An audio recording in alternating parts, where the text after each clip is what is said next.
Anda kembali menyaksikan CNN Indonesia News Hour, sebuah aplikasi berbasis Android untuk membantu para dokter menangani kasus COVID-19 diluncurkan di Surabaya, Jawa Timur. Aplikasi ini dibuat oleh Fakultas Kedokteran Universitas Erlangga dan Ikatan Dokter Indonesia atau IDI Surabaya. Aplikasi bernama Dr. Safe ini berisi beragam informasi, video edukasi, dan fitur lain yang berguna bagi dokter serta tenaga kesehatan lain untuk menghadapi kasus COVID-19.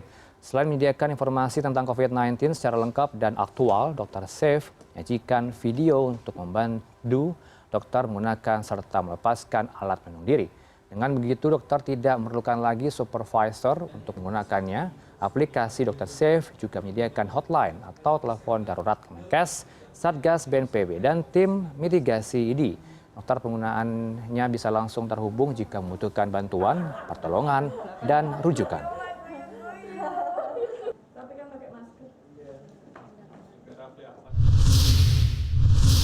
Kita ke Surabaya, Jawa Timur, sudah ada koresponden kami untuk melaporasi terkait dokter aplikasi atau aplikasi Dr. Safe ini. Selamat siang Rangga. Rangga, seperti apa sebenarnya aplikasi Dr. Safe ini? Apakah bisa ada interaksi antara kami warga masyarakat dengan para dokter ini jika menanyakan kasus COVID-19? Apakah ini aja sesama para dokter untuk mendapatkan informasi, Rangga?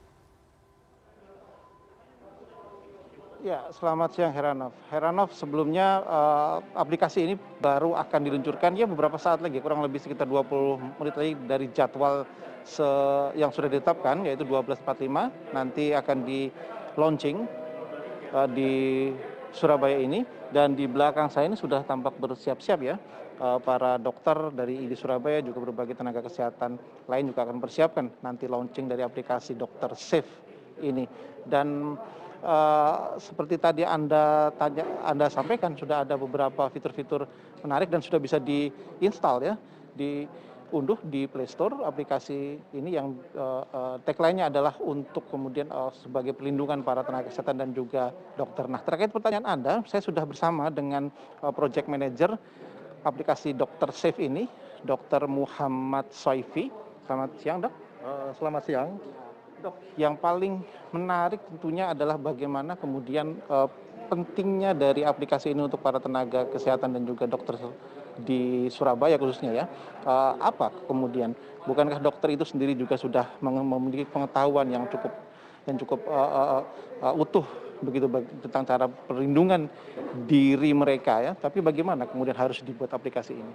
Ya, sebagaimana kita tahu ya bahwa isu besar saat yang sekarang adalah banyak sekali dokter dan juga tenaga kesehatan. Ini tidak hanya di Surabaya, jadi tidak hanya di Jawa Timur juga, tapi di seluruh Indonesia, bahwa banyak sekali sekarang dokter dan tenaga kesehatan yang terdampak.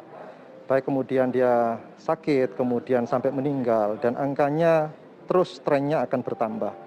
Dan ini kita harapkan kita bisa mengupayakan, bisa membuat satu solusi begitu. Kita membuat satu aplikasi khusus pada pada aspek safety and protection, perlindungan dan keselamatan dokter Indonesia. Jadi kita tidak bicara tentang Surabaya atau di Jawa Timur begitu, tapi di Indonesia bagaimana kita bisa membangun satu media informasi, komunikasi dan edukasi yang khusus pada aspek safety and protection dari dokter dan tenaga medis atau tenaga kesehatan menghadapi COVID-19 ini. Jika bukan tenaga kesehatan, apakah kemudian bisa memakai ini untuk mengakses informasi-informasi di dalamnya? Saya pikir juga bisa. Jadi secara umum memang kita khususkan pada dokter dan tenaga kesehatan, tapi masyarakat pun bisa juga bisa menggunakan aplikasi ini. Karena ada aplikasi yang informasi yang kita berikan juga bisa bersifat umum. Misalnya pada laman depan begitu ya. Jadi itu kita siapkan informasi tentang jumlah angka kesakitan, situasi angka kesembuhan begitu, kemudian angka kesakitan di Indonesia seperti apa. Kemudian di laman depan itu juga kita sertakan link-link penting, baik dari WHO, dari CDC, dari Kementerian Kesehatan, dari Satgas Nasional Penanganan COVID-19, ada juga dari PBID begitu. Jadi link depan ini juga cukup informatif, baik bagi dokter dan tenaga kesehatan maupun bagi masyarakat. Dan juga nanti masyarakat juga bisa melihat adanya self-assessment atau assessment mandiri. Jadi ada dua yang sudah kita masukkan di sana. Yang pertama adalah self-assessment untuk risiko terpapar dari COVID-19. Yang kedua, karena isu besarnya sekarang adalah juga tentang vaksinasi, adalah self assessment kejadian ikutan pasca vaksinasi COVID-19. Dan ini sepertinya masih belum ada, dan kita mencoba untuk kita taruh di aplikasi itu sehingga dokter tenaga kesehatan yang sekarang melakukan vaksinasi, baik juga untuk masyarakat, bisa melakukan assessment mandiri. Di situ ada beberapa pertanyaan dan juga pada akhirnya akan ada kesimpulan dan kira-kira apa yang harus mereka lakukan apabila mereka mengalami kejadian ikutan pasca vaksinasi. Dok, jika saya kemudian seorang tenaga kesehatan atau dokter, saya ingin memakai ini, apa yang paling perlu untuk yang bisa saya pakai di dalam aplikasi itu sebagai seorang tenaga kesehatan? Ya, jadi di sana juga kita ada icon learning begitu ya. Jadi ini ada aspek edukasi di sana. Jadi aspek edukasi ini juga meliputi ada video pemakaian dan pelepasan alat perlindungan diri. Karena kalau kita dokter atau tenaga kesehatan dan juga kita pada saat kita di rumah sakit misalnya ya, kita harus menghadapi pasien baik yang COVID dan non-COVID, kita biasanya memakai APD atau alat pelindungan diri. Nah, risiko paparannya yang paling besar bagi tenaga kesehatan adalah pada saat melepas APD itu. Jadi di sana ada video khusus yang akan memandu seorang dokter atau tenaga kesehatan yang harusnya untuk pelepasan atau pemakaian APD ini harus ada supervisornya supaya risiko paparannya menjadi rendah atau minimal.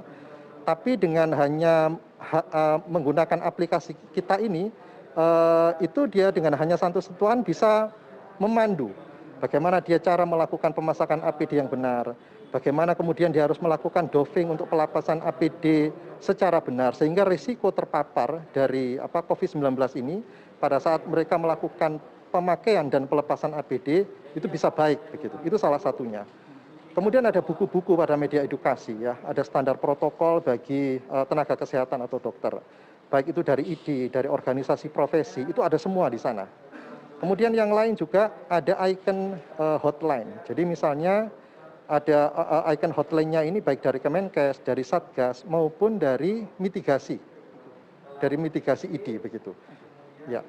Dok, secara umum kita melihat semua kondisi di Surabaya, di kota-kota lain di seluruh Indonesia, bahkan tenaga kesehatan menjadi yang paling rawan tertular. Kemudian rumah sakit juga semakin penuh, tenaga kesehatan juga semakin banyak yang berkurang. Di Surabaya sendiri seperti apa dalam perspektif dokter sebagai juga salah satu pengurus dari ID Surabaya? Apakah kita memang sudah benar-benar kekurangan atau kemudian kondisinya sudah kolaps? Ya, nah kebetulan saya juga sebagai project manager dari aplikasi Dokter Safe ini, kebetulan saya juga ketua tim mitigasi khusus dokter begitu ya, tim mitigasi medis ID Jawa Timur, dan saya juga membantu juga tim mitigasi medis di ID Surabaya. Memang kalau kita lihat kondisinya, angka kesakitan dari teman-teman dokter dan tenaga kesehatan, baik itu perawat, bidan begitu, angka terpapar untuk yang sakit makin lama memang makin besar, dan beberapa sejawat kita juga meninggal begitu. Nah, ini kepentingan besar kita untuk bisa mencari solusi pada aspek safety and protection begitu. Ini yang kita upayakan bisa menjadi jawaban, jadi menjadi salah satu jawaban begitu ya pada aspek informasi, komunikasi, dan juga pada aspek edukasi bagi dokter dan tenaga kesehatan melalui aplikasi Dokter Safe ini. Yang kita tagline kita adalah safety in one touch begitu. Kita harapkan mereka membawa kemana-mana HP-nya, di situ mereka bisa belajar, ada informasi, dan bisa memanfaatkan fitur-fitur yang lainnya juga. Karena betapapun kemudian penambahan bed dan kemudian ketersediaan rumah sakit, tapi jika dokter atau tenaga kesehatannya sendiri kemudian kurang atau kemudian sangat rentan, tentu penanganan menjadi sangat tidak biasa lagi begitu. Benar. Jadi kita menempatkan bahwa dokter dan tenaga kesehatan di era pandemik ini adalah sebagai benteng terakhir. Karena garda terdepannya itu adalah tentunya masyarakat begitu ya. Kalau masyarakatnya bisa mereka terinformasi, teredukasi, dan kemudian mereka juga bisa pandemik ini mereka bagus, kita yang di benteng terakhir pun kita harapkan juga bisa akan baik juga begitu. Terima kasih Dr. Muhammad Soifi, sehat selalu dok. Ya, salam buat kawan-kawan teman tenaga kesehatan yang lain. Nah, dan aplikasi ini Heranov ini sementara ini masih berada di Play Store untuk berbasis iOS, atau di luar Android ini masih menunggu beberapa saat lagi. Kembali ke Anda. Baik, kita harapkan memang masyarakat umum seperti kita yang bukan tenaga kesehatan juga bisa memanfaatkan ini sebagai alat asesmen COVID-19. Terima kasih atas laporan Anda, koresponden CNN Indonesia Rangga Umara langsung dari Surabaya, Jawa Timur. Selamat bertugas kembali.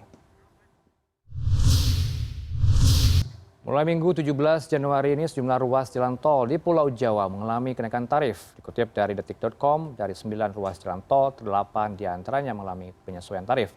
Sementara itu sisanya lakukan pengintegrasian tarif jalan tol Jakarta Cikampek dan Jakarta Cikampek 2 elevated alias tol layang. 7 ruas jalan tol tersebut diantaranya dimiliki dan dioperasikan oleh PT Jasa Marga dan anak usahanya. Adapun 2 sisanya merupakan bagian dari PT Waskita Karya.